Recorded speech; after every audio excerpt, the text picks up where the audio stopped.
Shalom. On today's program, we find Peter and the disciples exhausted and worn out, but their master was about to come revive them in a very unexpected way. Coming up next on Our Jewish Roots with Bible teaching by Dr. Jeffrey Seif. Sunrise on the Galilee. Simon Peter prepares his nets for a day at sea. Much like the sea, Peter is unpredictable, calm and steady, and then, in an instant, tempestuous. As we reflect upon the Lord's most intriguing disciple, we can see ourselves, because we too have been broken and then restored. We too, in so many ways, are much like Peter.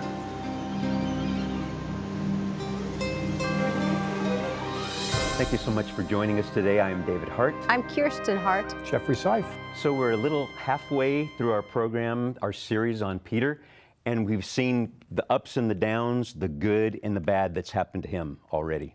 Yes, you know, if you look at historians, typically they write for powerful people and give all the good. They don't give the bad. But the biblical narrative is so honest. We see warts and all when we look at its characters. Can I just say this is one of my favorite Bible stories, I hate to say it, just story, occurrences ever. Because here, the resurrection happened. They saw him alive, and then it's kind of like, okay, let's go back home, we go fishing. It was like, have you ever had a mountaintop experience, then you have to go back home, and it's kind of like, how did things change? And it's back to work, and we're out fishing again. And it's great. It's great to see miracle in the work, not just in the church house. You know, these guys are fishermen and experiencing God giving a breakthrough in their workaday world. It's not in the sanctuary with a 200-member choir singing. It's out there doing what they do. We're there an hour of the week. Sorry to interrupt you there. No. It's all good. Just an hour of the week. Yeah. And then they were back to work. Yeah. But my favorite thing is, and I don't want to jump ahead, but my favorite thing is when this guy calls from the shore, you guys catch anything? I mean, this is like the glorified Christ, right? He's risen. He is King of Kings and Lord and Lords. Yeah. And then like making some bread and fish. Just brought it back down normal again. I love that. And it's interesting too that he doesn't push himself. He beckons individuals to respond to him. But like Peter, you got to get up and jump in the water and go after him, and there's a meal on the other end of that. I mean, that's a good message. I feel like preaching, but I got to get out of this segment. We'll look at the teaching moment and see what's in it. Looking forward to it. I can't wait. Right now, we take you to where it all happened. We go to Israel right now.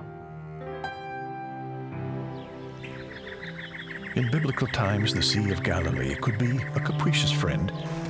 One day the waters would provide a great catch. The next day, nothing. Such was the case for the disciples when, after fishing all night, the sea had once again been unfriendly.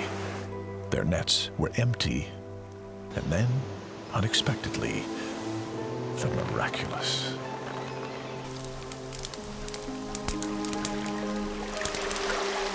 $152, $153. איך הצלחת להביא את כל הכמות הזו לחוף בעצמך? אנדרו, שנינו יודעים שהאיש הזה היה יכול להיות רק ישוע. רק מחולל ניסים יכול להגיד לנו לפרוס את הרשת בצד השני ושנתפוס כזו כמות אדירה של דגים. נכון. אבל מדוע לא זיהינו אותו? אין לי מושג. תודות ליוחנן שזיהה אותו ואמר לי. אתה בטח ראית איך קפצתי למים ושחיתי לעבר החוף. כן. לא חשבתי שאתה עומד ללכת שוב על פני המים. אבל מדוע לא הבנו? הוא הרי אמר לנו שהוא עתיד לסבול ולמות, והיינו עדים לכך. הוא אמר שהוא יקום שוב ביום השלישי. היינו עדים לזה. הוא אמר לנו שהוא יפגוש אותנו כאן בגליל. הכל קרה בדיוק כפי שהוא אמר. ואז, מטונפים ולא לבושים כראוי כפי שהיינו, ובכל זאת קיבל אותנו בברכה בחוף. נדמה שהוא תמיד שם כאשר זקוקים לו, ותמיד רוצה להאכיל אחרים. והוא מצפה מאיתנו בדיוק לאותו הדבר.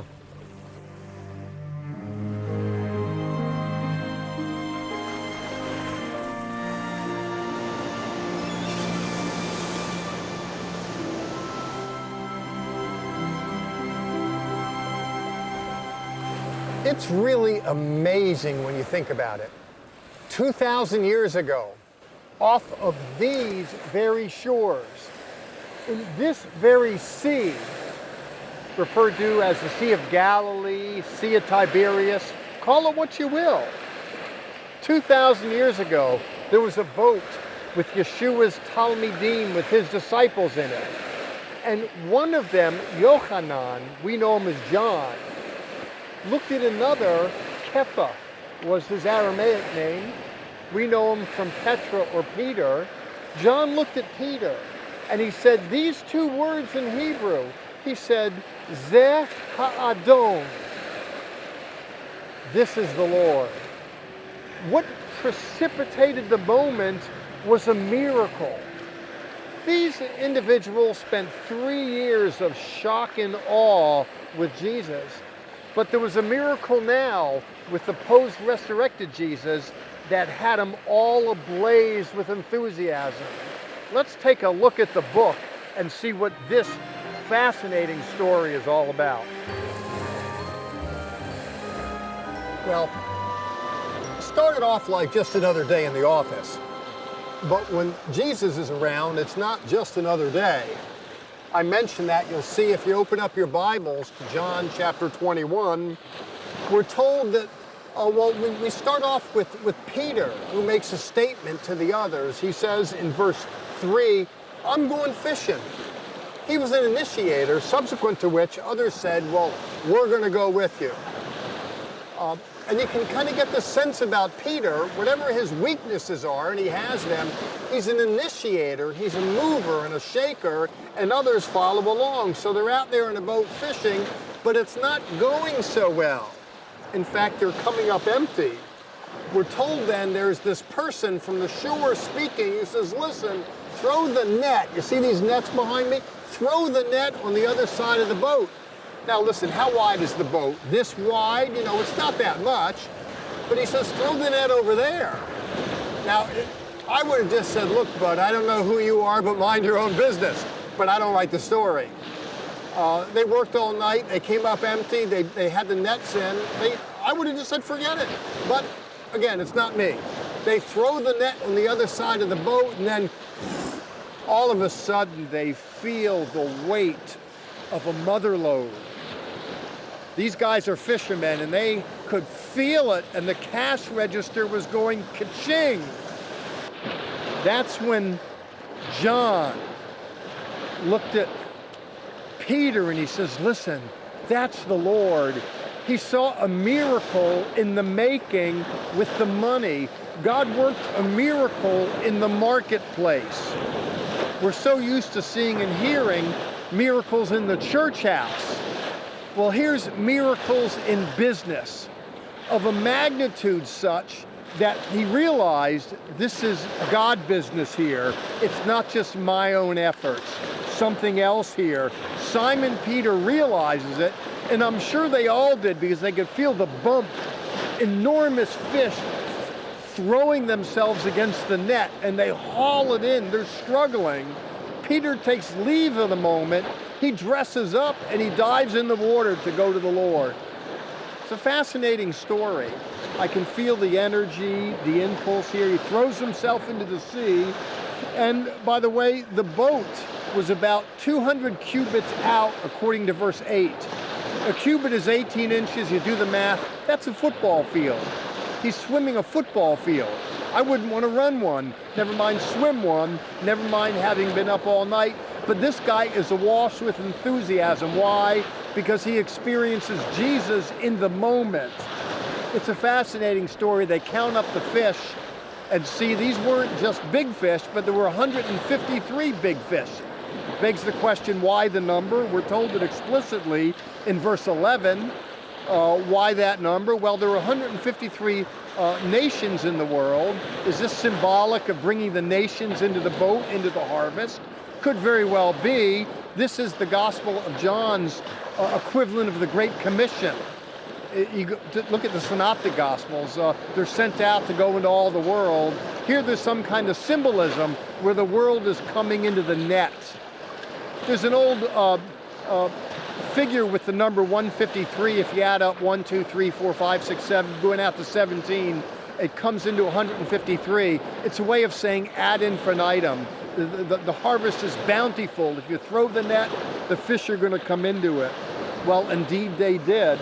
Well, there's another story here beyond the Great Commission story, and that is that God does miracles to help people with their finances, to help them in their business world. We see it at play here in the literature, and that's what astounded them. They saw the miracle in the marketplace. If you're looking for one in the marketplace, I want to let you know it's the same God yesterday, today, and forever. What he did back then, he can do for you. He does it for me. He's in the business of doing miracles, that more women and men might come to him.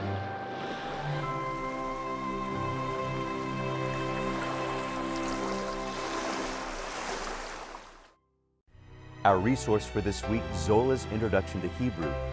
This 400-page text progresses gradually, so even the faint-hearted will find value in it, but robust enough that dedicated students are equipped to read, speak, write, and understand Hebrew.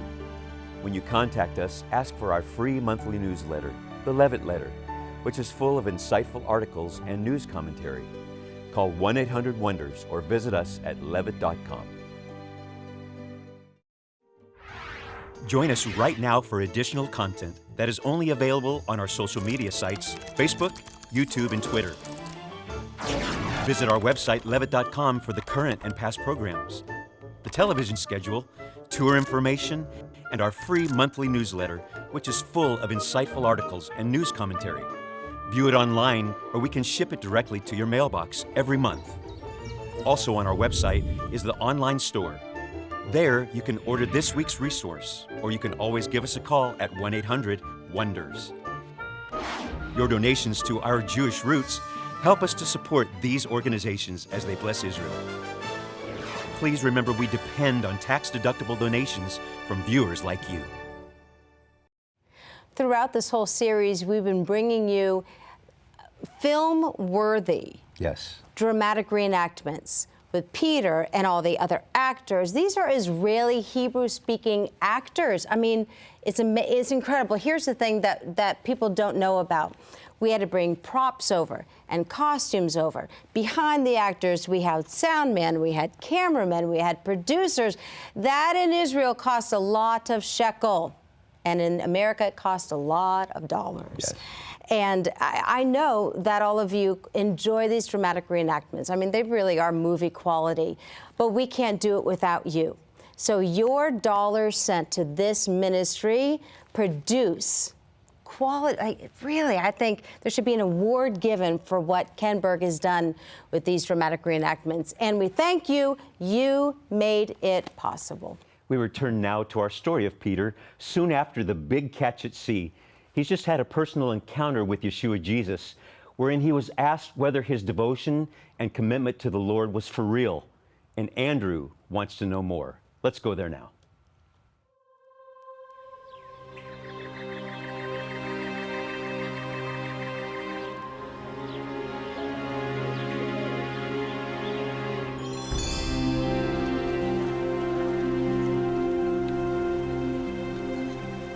מדוע אתה חושב ישוע שאל אותך את השאלות האלה? כדי לוודא שאני באמת אוהב אותו. אבל למה 3 פעמים? אני הבטחתי לו שלעולם לא אתכחש לו. ולעומת זאת, אני התכחשתי לו 3 פעמים. אז זה מוצדק מבחינתו לשאול אותי את זה 3 פעמים. כדי לוודא שאני באמת אוהב אותו. יפה. זה ברור שהוא רוצה שתאכיל את צונו. אבל הוא גם אמר שתשלם את המחיר על שתעשה זאת. כן, אני יודע. זה לא יהיה קל.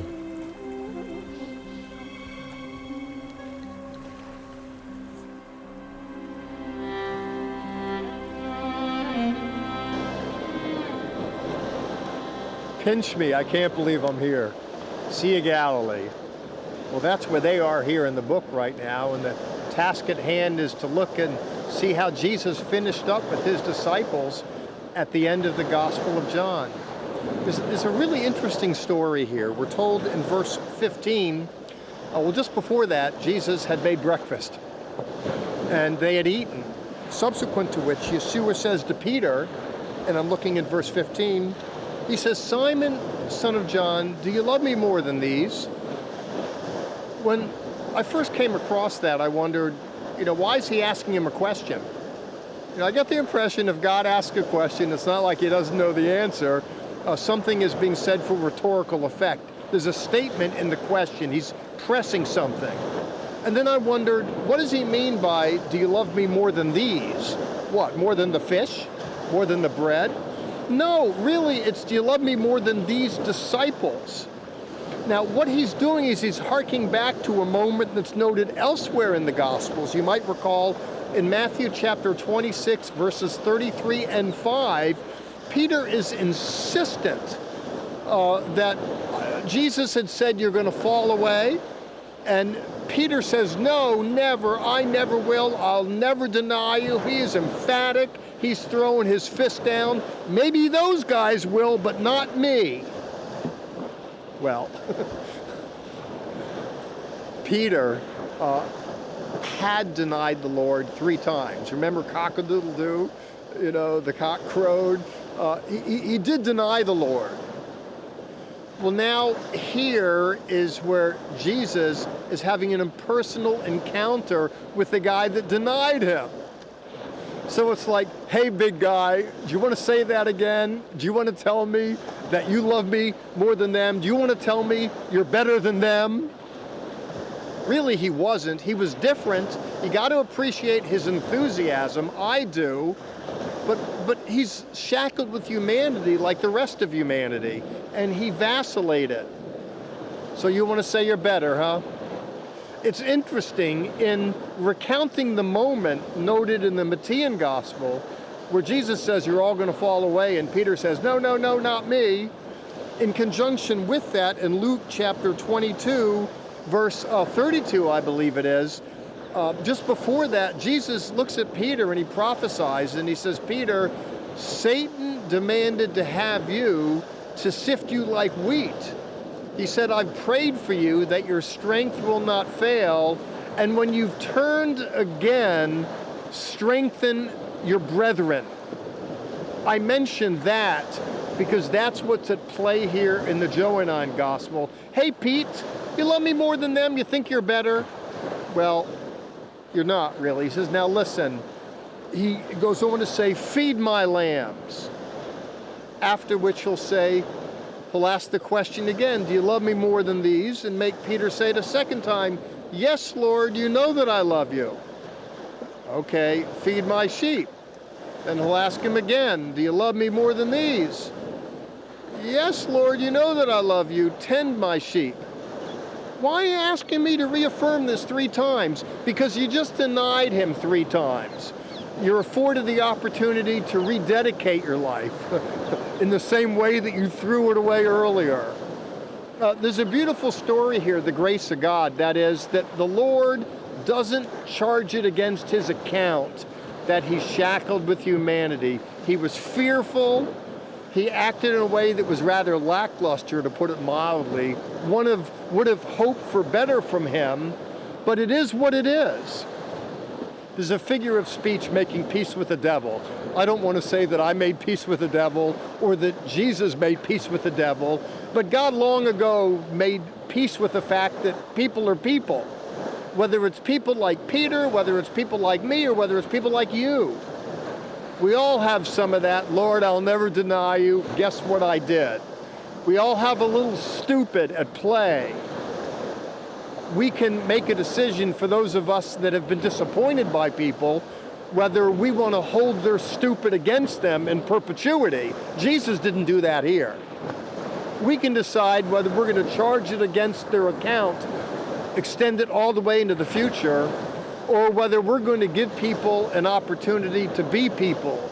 Realize that people are people. We're all made of feet of clay from the neck down. No one's perfect. And afford people the opportunity to make their way back into our good graces. That's what's happening here. And coming from this place, Israel, and by the way, thank you so much for sending me. If it wasn't for you, I wouldn't be here. Coming from this place, And coming from this book that tells the story of this place, oh, friends, I think of the grace of God that is so very big, and it extends to sinners like me and you, and like those people that perform poorly in our webs of relationships. Oh, in so many ways, we're all much like Peter. Inasmuch as God gave Peter a break, would that we would do the same for the Peters in our own world.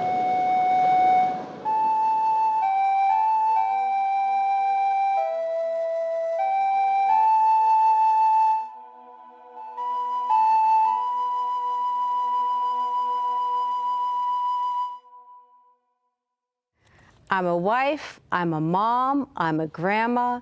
I enjoy baking, I enjoy cooking for my family, I enjoy a good hearty breakfast. And in this program today, we're talking about probably the best meal ever served on planet Earth. This is breakfast with the risen King of Kings. Wow. Could you imagine? I know. Well, I feel that way about this. Yeah. Where'd the fish come from? Did Jesus fish it out? Did the risen Savior himself need that bread out? Can you imagine eating bread that the risen Messiah himself made and cooked on fire? Well, I I think never it's spectacular. thought of that. Did it just appear? Well, I never thought, like, of course, I don't live in a woman's experience in terms of making the meal, and you're there, Jesus, preparing a meal for the family, the exalted Lord, Right? It is kind of profound. He could have come with his scepter and his crown, and he's back to normal. He's back to normal life for Peter. They're out fishing. He yells out to them, and then what did that fish and bread taste like? I think it was the best meal ever, in my opinion. It's great. Isn't that neat? It really is, and it reminds me the Lord provides for us. He makes it for us. He wants to bless. They were tired, they were hungry. It wasn't a good night, it was a long night's work, and it had a great ending with an amazing catch, but these people are exhausted, and Jesus is sensitive to that and cares about these people. I'm thinking about all we've heard from you so far about Peter's story from all of our programs. There's been a lot of grace that he's received through it all. That's really why I wanted to do it. That's what I think that's why I gravitate to characters like Peter and like David. It's just, you see them in their humanity, and God loves them. And this was redemption morning. Peter still, yes, he knew Jesus rose, but what we humans do is we've done that stuff. We've done something, and it's still eating away at us. He didn't have, I just thought, you talk about a come to Jesus meeting. He had a little mini come to Jesus meeting where Jesus gave him opportunity to redeem himself. That's really important too. That really is. Giving people, he didn't give them a break. But he afforded him an opportunity to reaffirm what Peter really was. Sometimes we get knocked out of kilter because of sin and circumstance, but our heart's really good, even with it all. But we need to be able to return back to that first love and articulate. That's profound.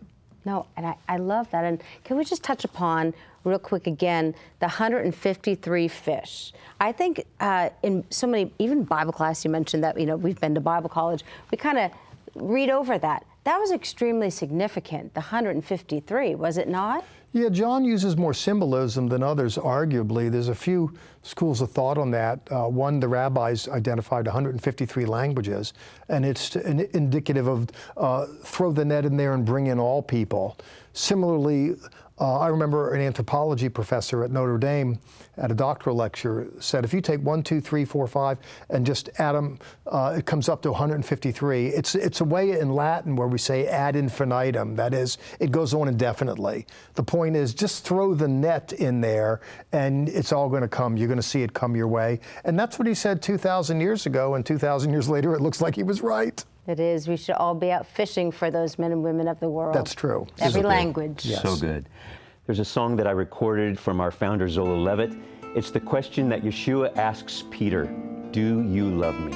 And now it's time for us to end our program on that. It's time to say goodbye as you go now. Sha'alu Shalom Yerushalayim. Pray for the peace of Jerusalem.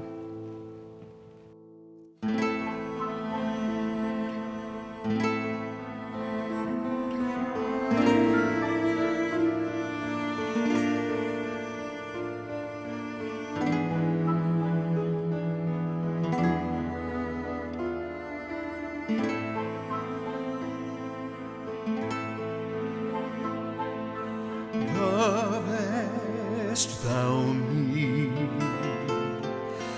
Lovest thou me? Simon Peter, lovest thou me?